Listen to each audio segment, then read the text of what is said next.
This is the Rebel Scum Podcast. Available in video on YouTube and audio wherever you listen to your podcasts. Every week, Brock and James talk the latest rumors, news, and theories from a galaxy far, far away. Support us on Patreon for exclusive offers and join the Star Wars discussion. Patreon.com/Rebel Scum Podcast. Here are your hosts, Brock and James. You are always scum. Rebel scum. No wonder this took so long. Yeah, I've been waiting for this. Yeah. The child!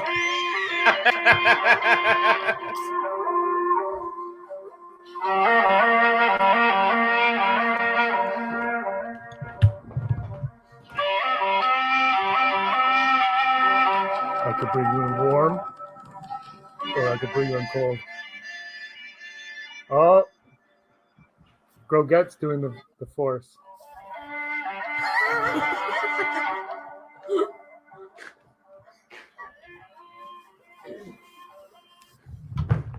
I need a little satchel for her to hang out in. My wife's like, "What are you doing?" I ran into the other room to grab. That's what my wife said. Halloween. Second. Happy Halloween. All right, say goodbye, Grogu. I was like, Grogu's got to during the get changed. I'm like, now that Selena's on the show, I'm like, he's gonna dress up like the Mandalorian and Grogu. It's gonna happen. Actually, to be honest, that was like a last-minute decision. Can James even see from that? Yes, I can. Look, you can see my nose is clearly. Yeah. Hey, should I just? Boom. Look. You can see the little bit of hair that I have is up top. Hold on, I gotta go. The child. All right, I'm the Mandalorian. I'm James. Oh. This is Brock, and this is the Rebel Scum Podcast coming back to you again after 10 years of being away. It feels like it's been 10 years. Hold on, let me take this off. Oh, boy. Yeah. There we go. Switch it up. That hurt my nose, Boom. actually. But that was me and Grogu. We thought it would be fun to do it. But honestly, Brock, that was like a last minute. For people listening, they have no idea what just happened. They're like, but that was a last minute decision. Yeah. My friend Steve gave me, I think he gave me this Mandalorian costume too a few years ago. But he just gave me that Yoda mask. I'm like, we should do this. And so we did it. And here we are, episode 261. Though Halloween. I like doing these Halloween shows because Star Wars is the most least Halloween thing of all time, and but we keep trying to push the agenda. Like KK has her agenda, and that's why she usually gets fired, and we have our Star Wars horror movie agenda also. And the reason why I'm not in where I normally am and I'm here once again is because of that shtick that we just did. Because I was in the other room. Yeah. And then now I'm here for the next hour. So Aaron can't watch the Blacklist until I'm done. And he tricked me because I didn't expect any of that. I knew Selena was in the room, but you weren't even wearing that 2 minutes ago. No, and if your internet would have worked from the get-go, you wouldn't even known that she was in the room. So that would have. No, I knew she was in the room. I could hear. No, but if we started when we're well, her bassinet's right there. That's why you heard her. Is it echoey? Yeah, I'm sorry if it's echoey. Yeah. It says no Andrew. No. But hi to everybody in the chat room. Mike, Heidi, and Dale in the chat. Good times here. Brock, you ready for trick or treating Halloween? Look at that arrow size Halloween Absolutely. bar. Do you like the Halloween size chocolate? Yeah, I do. Especially if you keep it cold. Did you ever do that? Put chocolate in the freezer and then occasionally take some out and eat it? But if you live it, then it goes white though. If it's not frozen, if you let it thaw out, it goes white. I mean, you gotta eat it. Why are you buying chocolate that you're not eating immediately? I don't understand. Are you okay? Well, you're freezing. I don't know. You're freezing chocolate. Mine doesn't get far enough to get into the freezer. Mine is I just bought Halloween chocolate. I live in the woods. No kid is coming to my house, Brock, but I bought enough chocolate. And then I'm telling Aaron, we got to take Selena trick-or-treating. She's got to go. And I was like, she's 7 weeks old. I'm like, yeah, but this is when you, for some reason, I don't understand this. If I brought her like trick-or-treating, I would probably get like all the candy at like everyone's house. But if I brought like a 10-year-old, they'd be like, you're a little old. But like really, the 10-year-old's going to enjoy the chocolate a lot more than she can't eat the chocolate. She can only eat milk and formula. Yeah. I will eat all of her candy. So Aaron and I, we're in a domestic right now over that one. She just said we're not going trick-or-treating. But the thing is, Aaron gets tired. Not gonna happen. Because newborns, they require a lot of work and parents are tired. So Aaron's going to take a nap and I'm going to take the kid trick-or-treating and she won't even know. Death stare, Brock. Dress her up like a Subway sandwich. No one will know. All right, let's get on with the show because Werewolf by Night happened on Marvel. Remember the old two minutes is here as well.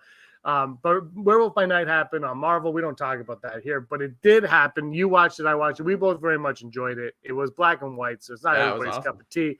But the thing is I mean, maybe the second half of it or the last third maybe felt a little bit Marvel-y, but that first half at least, I was like, this is awesome. Like, it did not feel like a Marvel thing at all. It felt like very separate from almost everything we've been suffocated in over the last 10 years.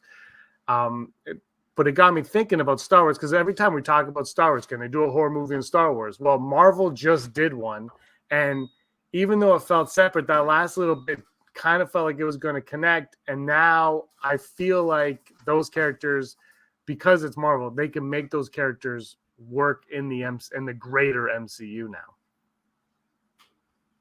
Yeah, I mean, you got Doctor Strange, so you can just put the occult with him. I highly expect, no spoilers if you haven't watched Werewolf by Night. I expect, I'll give you 10 seconds.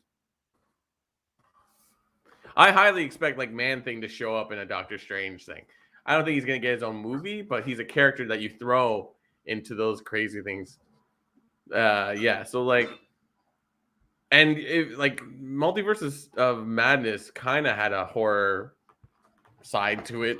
I mean, outside of Sam Raimi, who directed it, but that was what they were trying to push it as. I mean, so they can definitely do a spooky. My wife put it right. It's you don't have to watch scary movies necessarily for the Halloween season. They just at least have to be spooky. So Hocus Pocus isn't really scary, spooky. It's funny, but it has a spooky vibe to it. Or watching Addams Family or Beetlejuice, right? So it's it doesn't need to be a horror Star Wars thing per se, but something spooky, I suppose. And I don't know. I want it to happen too, James. I was I don't really know how you do it per se.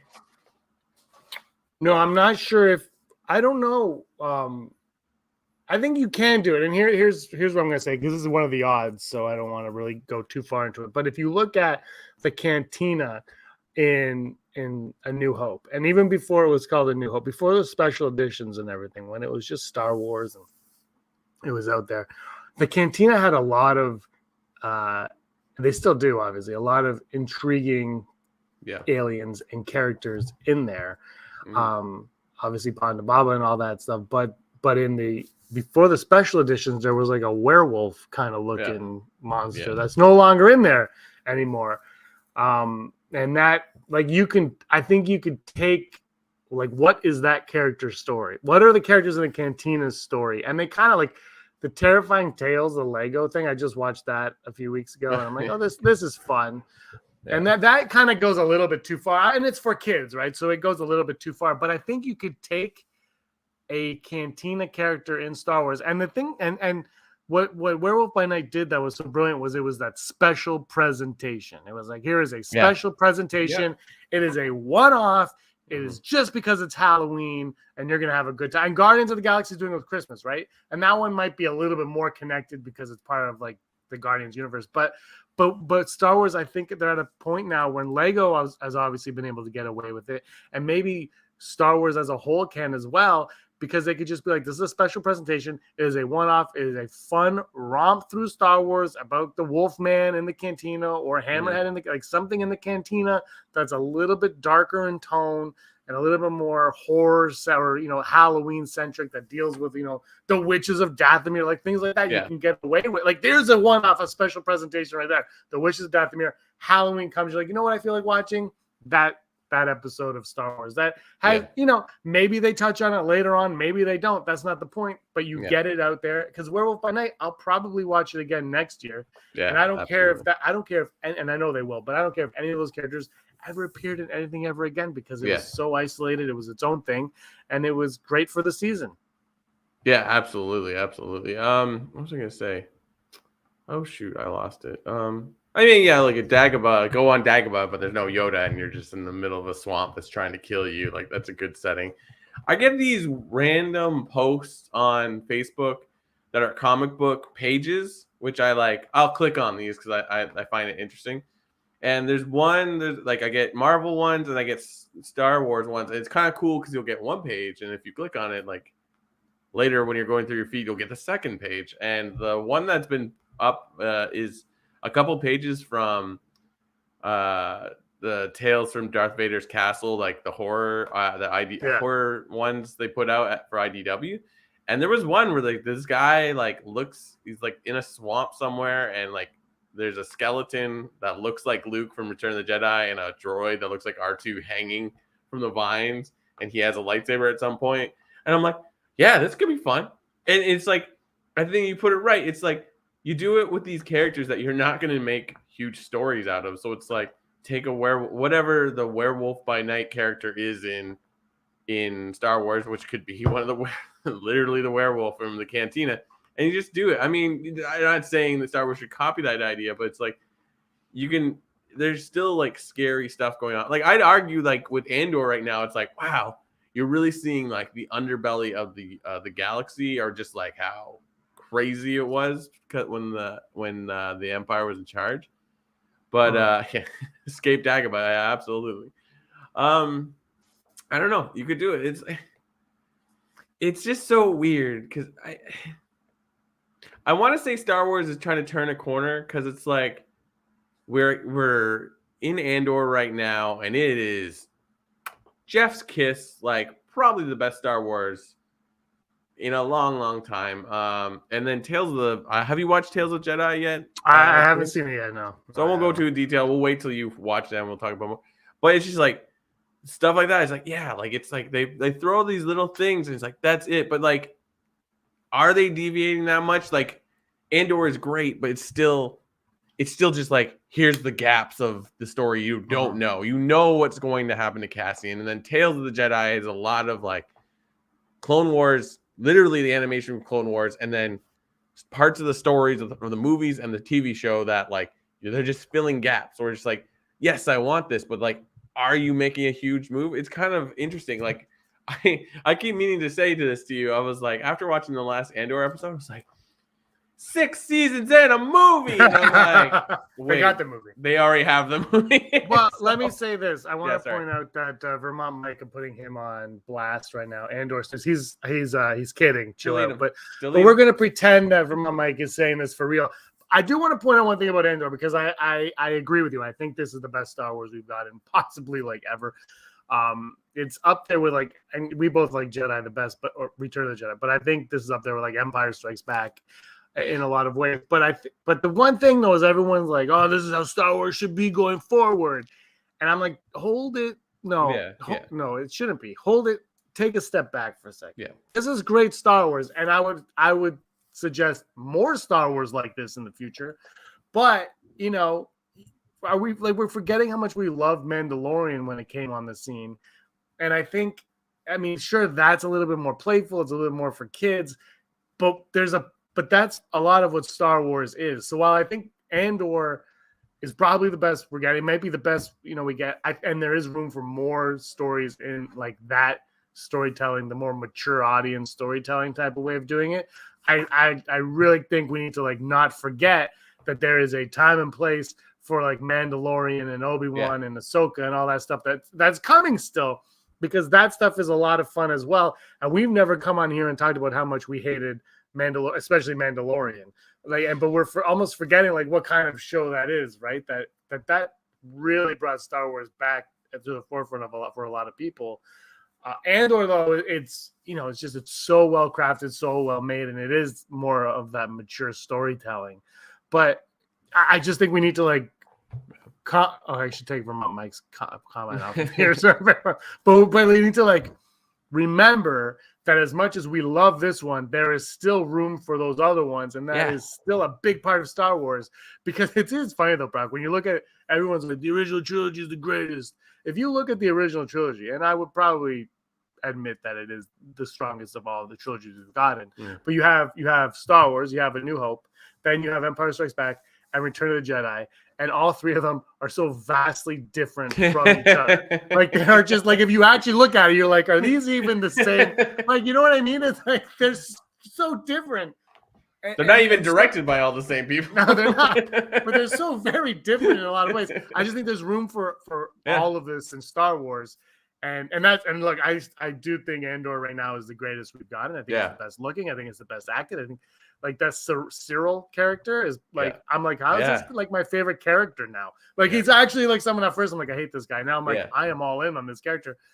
And but that is not taking away from, that I'm the one of the 7 people that love Book of Boba Fett, and that does not take away from my love of Book of Boba Fett. No. It's just this one is, it's just probably a little bit better.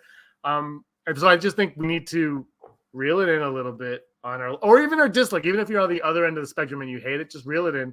The other stuff is coming. There's room for all of it. It's Star Wars. It's a big galaxy. It's a big playground, and I am in for all of it. Yeah, it's just like. It's just beautiful. I mean, no slam against the volume. Did they use the volume at all on the Andor show? To our knowledge? No, they didn't use it at all. No. It shows. It's just like you could probably watch this show with no audio because it looks so good. Like it just looks amazing. Good. Like this is the show that you create some kind of like worldwide tour where you can go to all these locations. Like I keep telling Reham like you have to watch this. I don't make her rush through anything, and then it's nice because I get to rewatch again. But I'm just like, this show is great. This show is so good. it's so solid on so many levels. Yeah. But yeah, but again with the volume, it's like there's a time and a place when the volume is amazing. Yeah, exactly. The volume is great. And the cinematographer of the Batman who did Rogue One also was like, the volume is great. It's not so great for daytime. It's great for dusk, and they're going to learn how to use it. It's like blue screen, right? And green screen. Like they're going to learn how to use it. And I don't fault, like in Obi-Wan, I thought some of the use of the volume when they were running especially was like, oh man. But the thing is, I also give them a bit of a pass on that because they are learning this technology, and without those failings, and this is something that society has forgotten about, is you need to fail to learn and move on and succeed. Is like now they've done that. Sorry, Brock. Like eventually we're going to get to a point where they're going to use the volume, and you're not going to know if it's a volume or if it's location. Oh, I think we're going to get there. I think like we've gotten savvy to what the volume looks like now, so it's a nice treat with Andor to be like, look.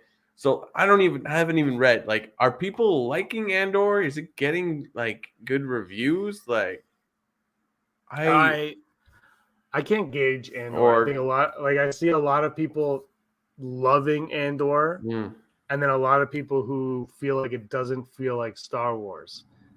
And because it doesn't have the aliens. And I think and it's funny, I was talking to Fantasia about this. Like they don't. But the thing that this show kind of does is it knows that the aliens exist, because the minute we see, and I guess spoilers if you haven't seen the latest episode of Andor, we should also say that. So spoilers if we're going to talk about new Andor. But when we see Saw Gerrera, he's with his partisans, which is 2 tubes, that snow monster looking guy. Like the aliens are there. They're in the distance. Then we got Penis, the penis face looking alien last week. we have they're there. They're not in the forefront. I thought the prison Andor was in could have used a little bit of aliens for some reason. But I understand, obviously, the Empire doesn't hire aliens, so there wouldn't be any aliens in the Empire. And then the planet's on. I give it a pass on that. And right now I'm seeing like the aliens do exist. Just this story takes place away from those aliens, and I am okay with that. It's true though. I didn't actually think about it until you mentioned it. It's like there isn't a ton of the aliens there. They're like in the background, but there's like very little interaction, which is kind of strange. Is so. Oh wow. Who said that? No, but I do find that because it is because Brock, again, if you are a diehard Mandalorian fan, or Force Awakens fan, or prequel trilogy fan, and or might not be what you are looking for in Star Wars. And I think where we are in Star Wars, and we've been saying this for a while, is now with Disney Plus and the shows are the new novels.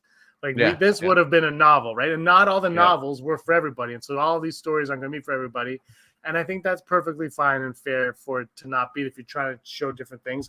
But also with this, Brock, this is a prequel to Rogue One. So it almost has to feel different from Mandalorian, which is a sequel to Return of the Jedi and a prequel to Force Awakens. It's got to feel like Rogue One, which was a little bit different. Yeah. I don't know. It's like, I don't know.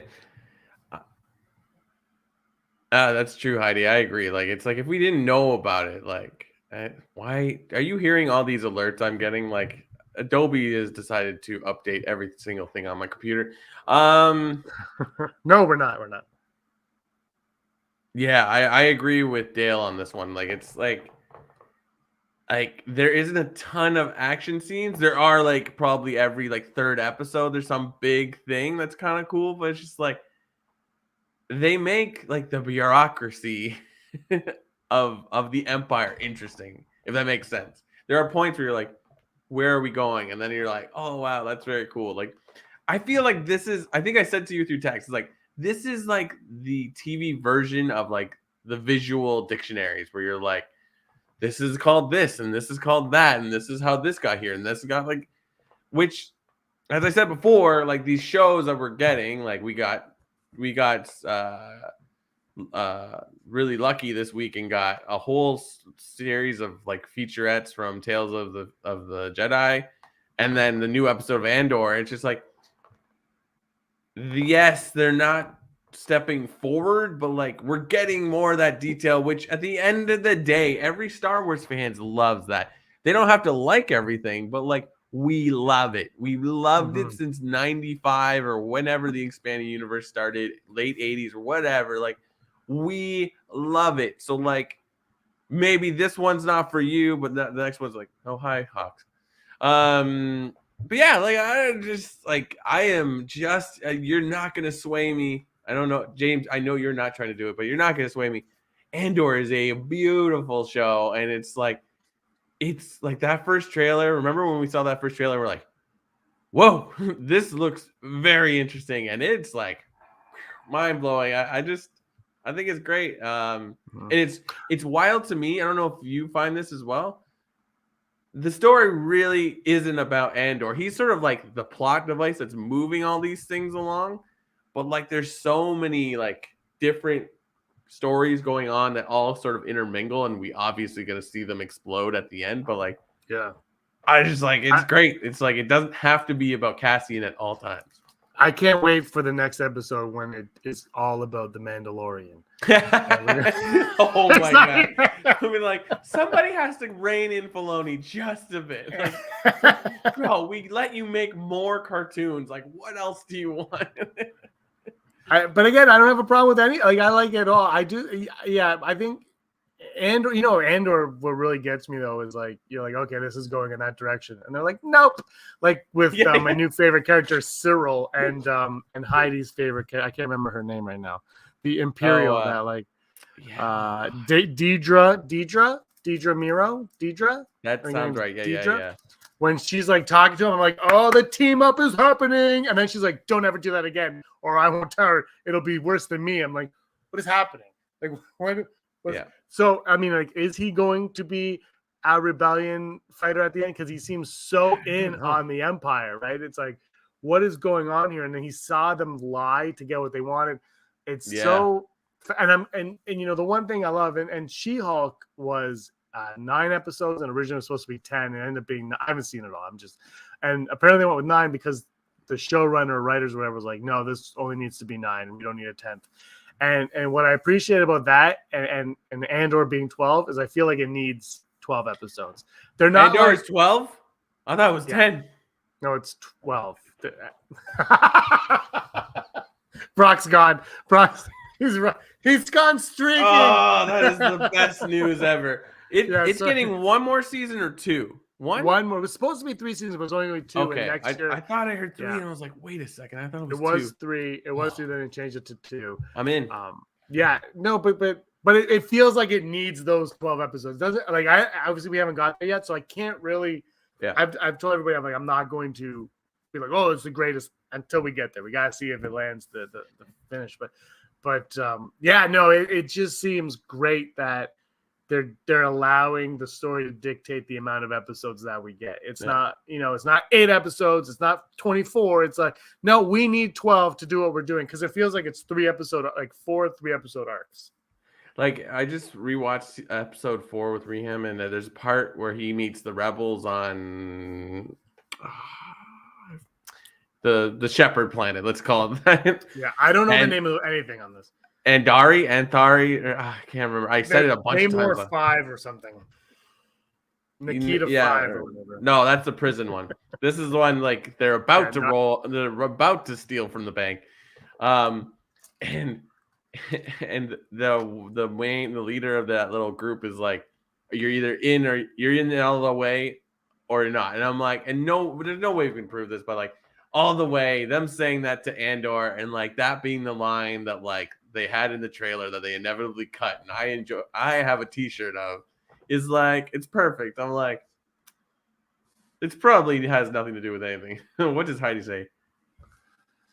Yeah, that's interesting too, because like we've heard about the Emperor, but like not a single showing of him. And do we expect to see him, or is that like maybe next season sort of thing? I don't expect to see him at all, but I do.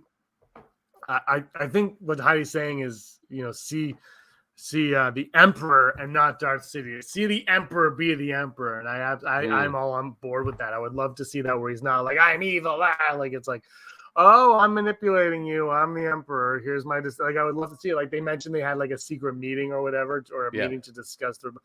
I would love to see that kind of stuff. I don't know if we're going to. I feel like they don't want to go that deep into it. Like, I think Tony Gilroy said no Easter eggs, which is impossible when you're making Star Wars, because everything you do is an Easter egg. That entire like antiquities shop is an Easter egg. Everything is an Easter egg. Saw Gerrera tubes, that was all Easter eggs. Everything is Easter egg.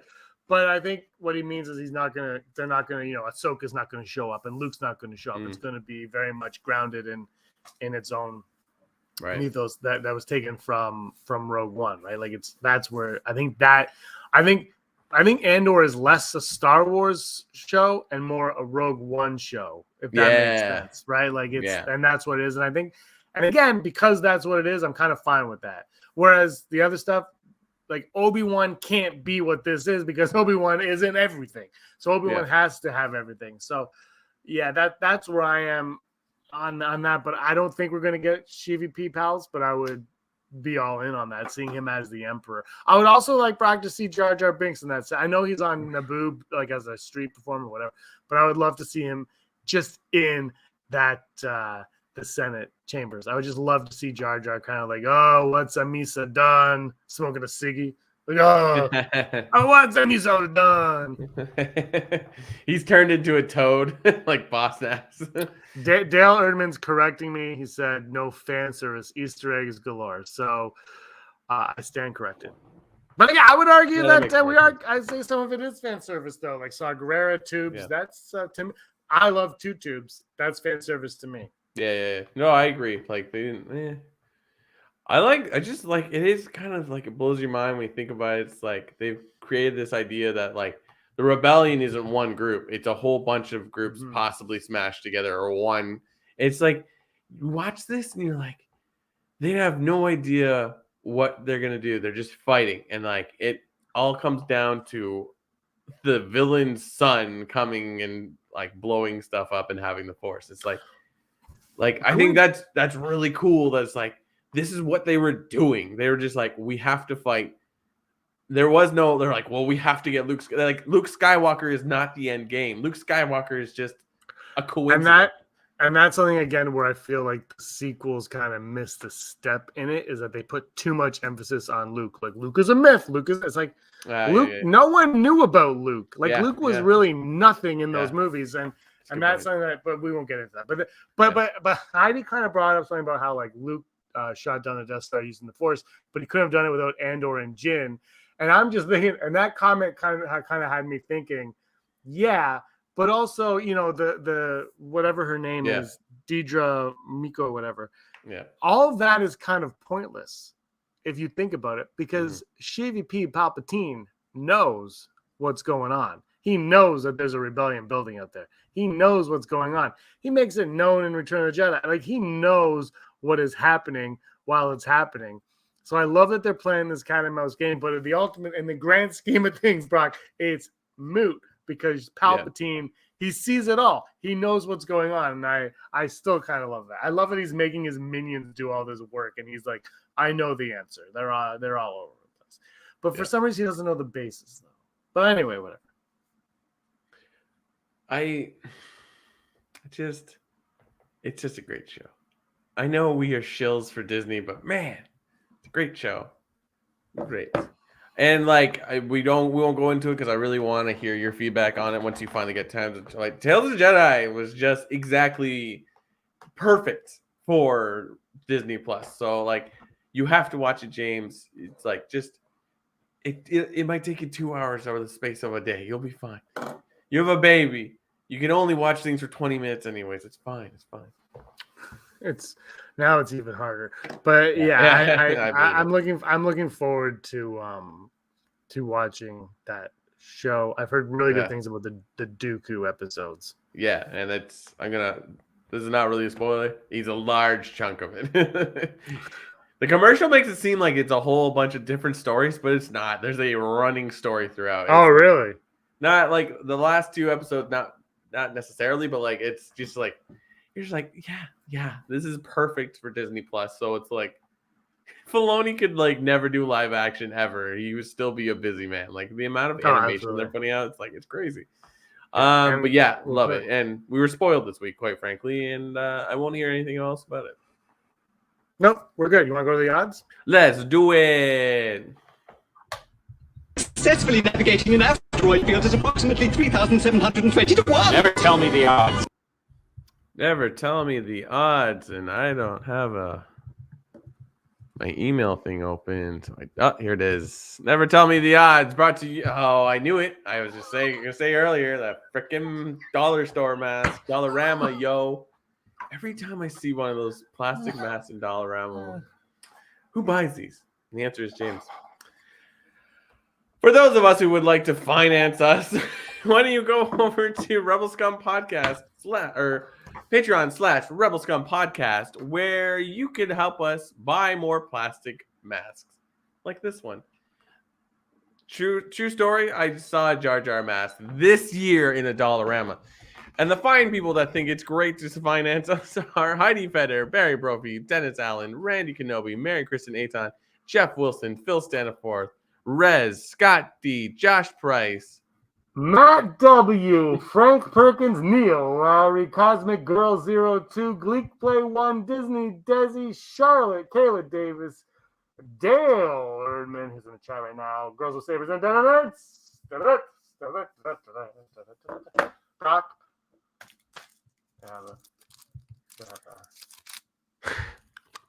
They don't have those in America. It's banned like Kinder Surprises. What makes no sense? But they have like a weird Kinder one. Anyway. Yeah. They don't have the typical one. Check it out. Check out what? You didn't even see my hand. You didn't even. Oh, I see. Very nice. Your dollars at work, folks. Come with me to Dathomir. It's time for the Sith to arise. I can't remember what he says. At last, we will have our revenge. At last, we'll reveal it anyway. Here's a fun thing. Are people like Darth Maul basically the juggalos of the Star Wars galaxies? Insane Clown Posse. Boom. The Juggalos. Gathering of the Juggalos. No way? Okay, great. Moving along.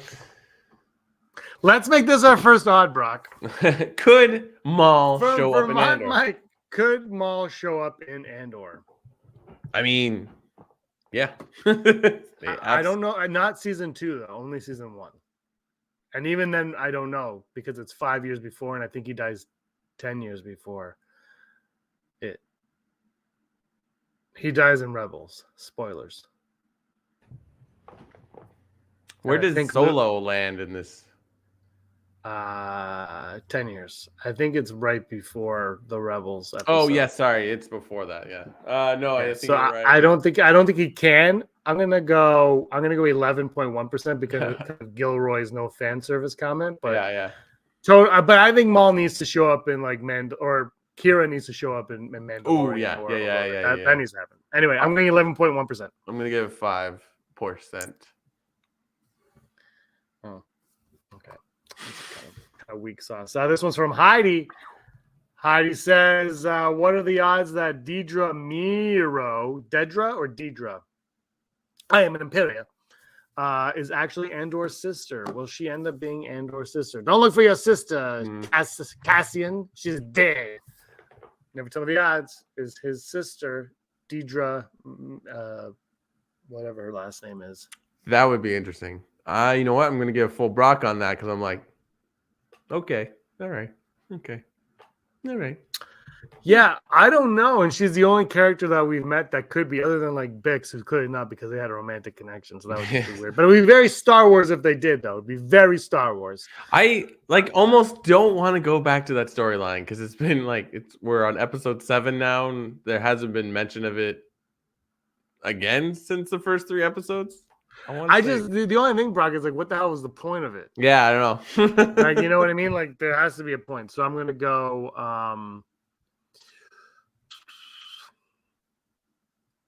Yeah, I'll go full Brock as well. Why not? Because I don't know. Like, what else are you doing if that's not the case? Or maybe his sister shows. Maybe his sister's Kira. And our final odd: will the Wolfman from the Cantina in A New Hope return? Will we have the Wolfman from the Cantina return?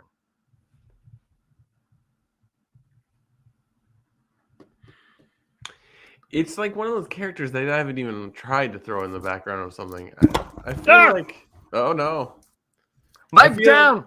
I feel like that character, that race was in one of the cartoons at some point. I'm gonna go 45% on that one.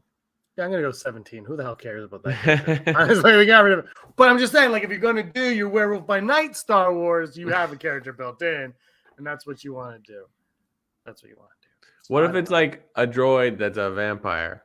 Oh, they think Clone Wars did a couple like Halloween-y episodes with like the Brain Eater thing and stuff like that.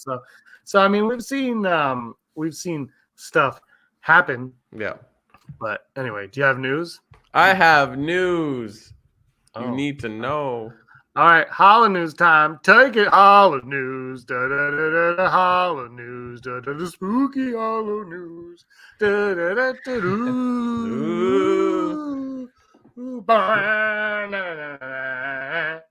Hollow News. The news you need to know right now. Hasbro has unveiled new Star Wars The Black Series figures drawn from beloved expanded universe stories, including Mara Jade, Luke Skywalker's wife in the Now Legends timeline, and key characters from Knights of the Old Republic.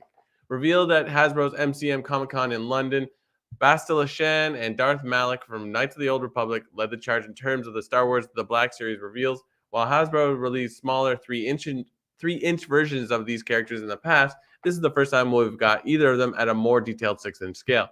Along with their signature lightsabers and collector-friendly boxes featuring original artwork, they also have some fun extra touches like Malak's removable metal jaw and posable robes for Bastila that offer more flexibility when it comes to display. No date for these release, but keep an eye out because they are coming soon, and Black Friday is just around the corner. Ashley Eckstein talked to Looper this week or last week or who knows, some point. She managed to reveal that she got to visit the set of the live-action Disney Plus series of Ahsoka. While there's little that she could talk about without breaking the standard non-disclosure agreements that come with a set visit on a major franchise, she did note that she got to meet Rosario Dawson on the set of the series for the first time. And she said this, I was so honored I got to visit the set of Ahsoka. Unfortunately, I don't have a cameo in season 1 of Ahsoka. It was just a set visit, but I don't want to say just a set visit because it was a dream come true. It was such a wonderful day. I got to see 2 different scenes being filmed and finally got to meet Rosario Dawson. I've been wanting to meet her for 3 years. I know she's been wanting to meet me. It was a beautiful moment. So she was so kind and so nice. So the Ahsokas coming together and being best friends. You heard it here first. And we mentioned it just a little bit ago. There are some scary Star Wars episodes. And here's a list of the top 9 as appointed by StarWars.com. I'll say them slowly because it's a whole bunch of stuff. Number 1 is Star Wars The Clone Wars episode called Massacre, which is in season 4, episode 19. Number 2 is Star Wars Rebels, Visions and Voices, season 3, episode 11. Star Wars The Clone Wars, Lair of Grievous, season 1, episode 10. Star Wars The Clone Wars, Padawan Lost, season 3, episode 21. Star Wars The Clone Wars, Brain Invaders, season 2, episode 8. Star Wars The Clone Wars, The Mortis Arc, which is season 3, episodes 15 to 17. Number 7 is Star Wars Rebels, The Mystery of Chopper Base, season 2, episode 20. Number 8 is Star Wars The Bad Batch, Battle Scars, season 1, episode 7. And the final one is Star Wars Resistance, Bibbo, season 1, episode 12. And these are the ones you want to watch if you got to have your Star Wars spooky. And they will deliver because this is the Hollow News. Spooky Star Wars. Spooktacular. We don't even have a pumpkin on the screen. No. There are some spooky Star Wars, though. It's always good to know. Yeah. So there you have and it. Heidi is getting banned from the channel forever. Banned. What'd she do now? Banned, Heidi, banned. My mouth has done eventually changed her name to Mary Jane. Banned. Banned. Blocked. Moving on. Oh my gosh. What is Heidi's obsession with finding some kind of like family tree throughout? She must love the Game of Thrones stuff. It's literally all about this family and this family and this family and this family. That's what Star Wars is, though. I mean, if you look at Star Wars, it's actually what it is. You can't blame it. I like this one. Snoke was created from the DNA of Shivi P. Grogu and Trusty Kino Loy. Who is the trustee? That's Andy Serkis. Really? Yeah. Snoke is candy. Oh my god! Imagine it's all characters that Andy Serkis plays in the Star Wars. There's every character. Oh my god, that'd be amazing. By the way, how good? Before we get to the top 5, how good was Andy Serkis in that episode? So good. He's like he should be a more utilized character actor, and for some reason he's not. And I don't get it because he's good in everything he does. It's like he's like, I will give you all the emotions in all different ways. I'm like, yeah. Are you crazy? Are you supportive? I'm like, I love it. Do it. All right, top 5. Top 5 moments from Andor. Last couple episodes for sure of Andor, since we've spoken about it, but a lot has happened since we talked. I think 3 episodes have come, have they not, since we last spoke? Possibly, yes. I don't know. So. Anyway, top 5 moments from Andor. It could be any episode, doesn't really matter. Yeah. My number 5 is every single moment of the Imperials. That's my number 5. Everything the Imperials do, I am all in. By the way, we're finally getting Stormtroopers, so this is the greatest show of all time. My number 5 is going to be the eye of whatever that planet was. The how they escaped the whole thing. I was like, that's cool. That was cool. That's very nice. And then, like, that guy gets squashed, but he's like, go up, now go down, now go up. Now I'm dead. My number 4 is the light show. I don't know what it was called, but I was like, wow, that's cool. The eye. The eye opens for 3 minutes. But I'm not talking about the flying part. I'm just talking about the way I was like, I wish fireworks looked like that. My number 4 is in the same episode. I was like, I like the idea that one like Imperial commander had a family. It's like I feel, I don't know how true, like, have we ever seen Imperial with their like their partner or their child before, outside of like I guess Vader and Luke? Yeah, I don't think so. I like that a little. Well, they're giving humanity to the Empire. Yeah, Yeah. That I'm really liking. Like this is like Lost Stars. Yeah. It's like the adult Lost Stars is what we're getting here. My number 3, Cyril and Deidre. When you thought it was going to go one way, and she's like, "Don't ever do this again, or your life will be even worse." And I was like, "What is happening here?" Because every other show they would be teaming up right now to take down Andor and the Rebellion, and she's like, "No, this is my show, kid." My number 3 was just like this beach resort, like like he's like, "I'm going to run now," and it's like it's just like here's a random tourist. Yeah, I'm a tourist. Yeah, like that was great. I loved it. It's so good. I love that he just went to Florida. Yeah, exactly. That's exactly what it is. Yeah. And that's exactly what would probably happen in Florida if you were Andor. I don't know what's happening with this cape. I always forget there is a cape in this. Ooh, Mandalorian is CVP. Look at this. Oh, what? Oh my goodness. My number 2 is Cassian when he kills that dude that he was working with, and the dude's like, "We could take the money, we could split it," and he's like, "Bam!" and just kills him in cold blood. I'm like, yeah, he does that in Rogue One. Did you forget? Yeah, so exactly. I loved it. Yeah. I really like. I don't know how to exactly describe it, but the storyline with Mon Mothma, where she's just like we expect her to be like the leader of this rebellion, and she's just like holding on by threads. Like it's very exciting. Really good stuff. And I'm actually growing into a fan of her husband character. Oh, interesting. Because I'm not sure where he lies right now. Like Wow. I'm very conflicted on what's up with this character, and I enjoy it that I'm conflicted about that because I don't know. So I'm all in on that. My number 1 is Saw Gerrera. Suck it. Oh yeah, Saw Gerrera. I like Saw Gerrera. I'm a huge Saw Gerrera. I wasn't. And then they just keep shoving him in every single piece of Star Wars that we get. And now I'm a big Saw Gerrera fan. My number 1 is the K2SO, whatever the brand of those droids are, like showing up, and we're like, fan service, boom, boom, boom, suck it, Dale. No, I loved it, and just like he's like almost choking him to death. Like, oh, that was crazy. Like, I love the end of that episode where it's just like, oh, you think you've escaped? No. So, yeah, no, it's such I really like this show. Heidi says there was a scene cut from Return of the Jedi where an Imperial was concerned about his boots on the moon of Endor. And of course, Mon Mothma's husband's name is Perrin Firtha, says Dale Erdman. Perrin Firtha. And I don't know, there's something up with him. We got like Andor's gonna get out of prison, but we don't know how. He's being hunted by everybody, so that's also intriguing. Luthen and his employee, that's intriguing. Mon Mothma, like you said, you don't know what's up with that. There's a lot going on, Brock. Does the assistant at Luthen's like antiquity shop like give you Carrie Fisher vibes? And they call her Clea. Leia? I'm just like, what the? Absolutely. I'm like, is that Leia? Did he say Leia? And we're just gonna pretend that Leia works here? That's what I was. But I will say one thing that is missing is Bail Organa is kind of missing from the Senate stuff. I will say, but he is in Rogue One, so I don't know if they're going to shoehorn him in or not. But he was in Obi-Wan, so they might stay away from that. But I would like to see Bail Organa. When I saw I was like, Seesaw, says Dale Erdman. And, Ban. And Heidi laughed. Banned. She's been banned, so I don't know how. Clea is the name of it. Clea. Yeah. Great character. Great. Oh yes. Okay. I don't hit that by accident. Great show. A lot of fun. Halloween is coming tomorrow.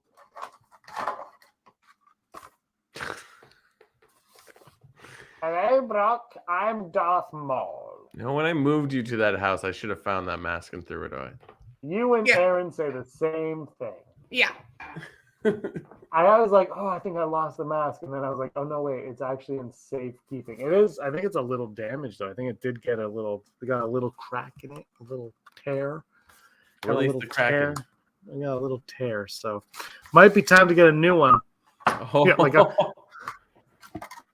the price isn't on it anymore. But the best is the hanger thing is, like where they hung it up. It's still taking that. Well, you have to like cut it off. It's like part of the mask. Yeah. So they really went all in. As they had this young Anakin with the pod racing helmet on. Queen Amidala and Jar Jar Binks were the ones that had from Star Wars. I got Darth Maul, and I've worn it every. I think it's been 5 years I've worn that thing, at least 4 or 5 years I've worn it, and I don't know, it's not going away. But I have moved up to this one's way better quality. This is Mando. Remember when you brought your daughter on this? I can't wait in like 20 years showing this to her and be like, she'll be like, why?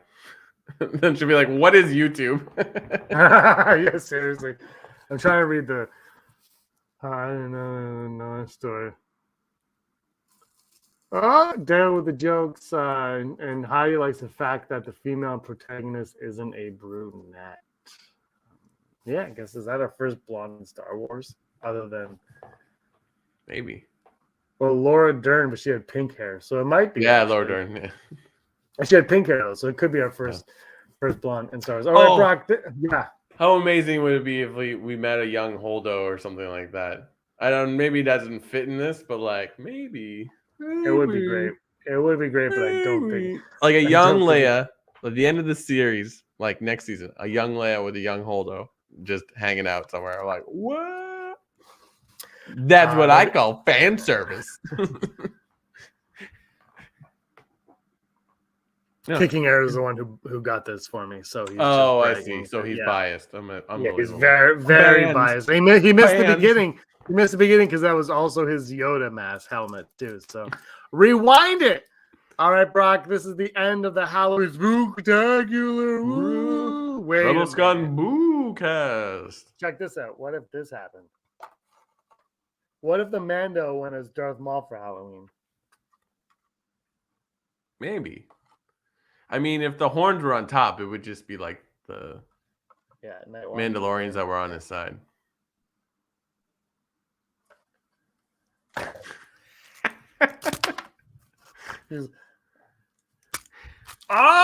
Come with me to Dathomir. All right, let's wrap it up. Brock, anything else you want to say? No. Happy Halloween to all, and to all a good candy. Be safe out there trick-or-treating, everybody. I hope you don't find any lightsabers in your chocolate. Until next time, this is episode 261. He's Brock, I'm James, and he was always Scum. Rebel Scum. Thumbs up on our video. As always, please subscribe to our YouTube channel, Rebel Scum Podcast, for all the latest videos.